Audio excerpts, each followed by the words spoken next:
நம்ம இப்போ இருக்கிற கோயிலுக்கு பேர் நர்தனபுரீஸ்வரர் கோயில் அப்படின்னு பேர். இது இருக்கிற கிராமத்துக்கு பேர் திருத்தலையாலங்காடு.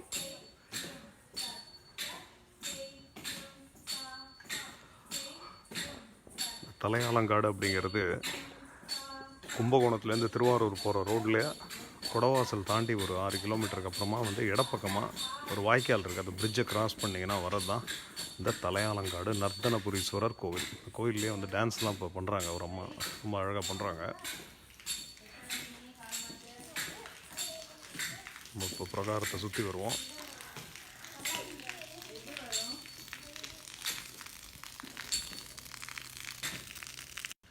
இந்த கோயிலில் இன்னொரு விசேஷமும் இருக்குது. இந்த கோயிலில் சரஸ்வதிக்கு ஜோதிர்லிங்கமாக சுவாமி காட்சி கொடுக்குறார். அந்த சரஸ்வதி கோஷ்டத்தில் இருக்குது, சிலையாக இருக்குது.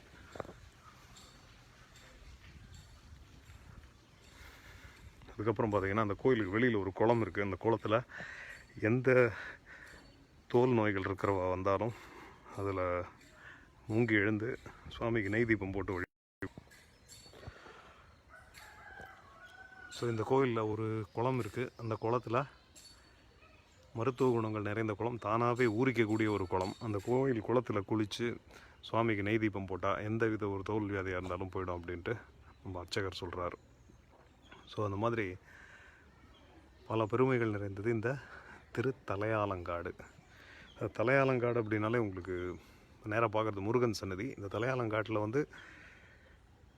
இன்னொரு விசேஷமும் இருக்குது. இந்த தலையாலங்காட்டில் சேர சோழ பாண்டியர்களுக்கு நடுவில் சண்டை நடந்திருக்கு. அந்த சண்டையில் பாண்டியன் ஜெயிச்சிருக்கான். அதனால தான் தலையாலங்கானத்து செருவென்ற பாண்டியன் அப்படின்னு சொல்லி அவனுக்கு பேரே இருக்குது. ஸோ இவ்வளவு பெருமைகள் உள்ளது இந்த தலையாலங்கானம்.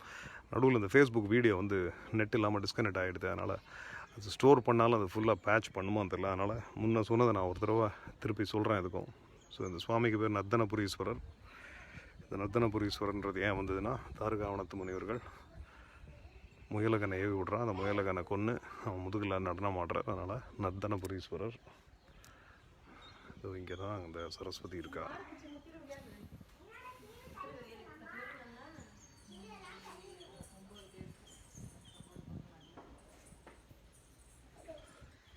சரஸ்வதிக்கு சுவாமி ஜோதிர்லிங்கமாக காட்சி கொடுக்குறார். அது ஒரு விசேஷம். திருஞான சம்பந்தர் காலால் நடக்க அஞ்சரார் இந்த ஊருக்குள்ளே எல்லைக்கு வந்தோடனே எல்லாமே சிவலிங்கமாக தெரியுது தரமுழுக்க.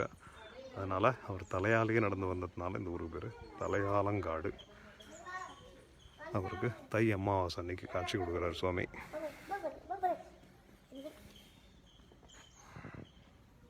இது காட்டணும்னு இந்த பையனுக்கு ஒரே ஆசை. உன் பேர் என்ன? ஓகே.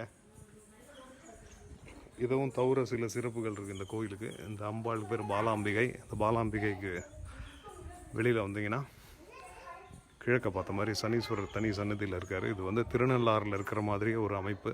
அந்த அமைப்பு இந்த ஊரில் தான் இருக்குது. அதுக்கு அடுத்தது ஸோ அது இன்னொரு விசேஷம். தேவாரத்தில் பாடல் பெற்ற தலங்களில் 93வது தலம், மூவர் பாடலும் பெற்ற தலம். ஸோ இவ்வளவு பெருமைகளும் உள்ள இந்த தலையாலங்கானத்து நடனபுரீஸ்வரர் அல்லது நர்த்தனபுரீஸ்வரர் நீங்கள் நேரம் கிடைக்கும் போது பாருங்கள். ரொம்ப அருமையான கோவில். இந்த கோவிலோட தெற்கு பக்கம் இப்போ தெரிகிற ஒரு கூரை வீடு தான் குருக்கள் வீடு. நீங்கள் கூப்பிட்டிங்கன்னா அவர் வருவார் எப்போ கூப்பிட்டாலும். ஸோ அதனால் திறந்துருக்குமா இல்லையாங்கிற கவலைகள் நமக்கு இல்லை. ஸோ பாலாம்பிகையை பார்க்குறோம். இதுதான் பாலாம்பிகை சந்நிதி. இந்த கோவிலோட விசேஷம் இங்கே போட்டிருக்கு.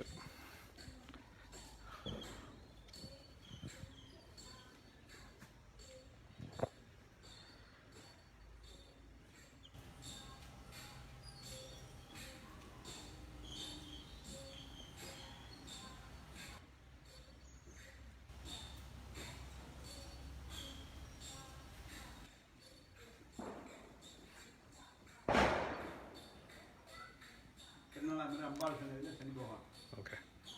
ஸோ அதையும் அவர் சொல்லிட்டார். ஸோ அதனால் இத்தனை பெருமைகள் இருக்குது இந்த கோவிலுக்கு. அந்த குளத்தையும் நம்ம பார்த்துடலாம்.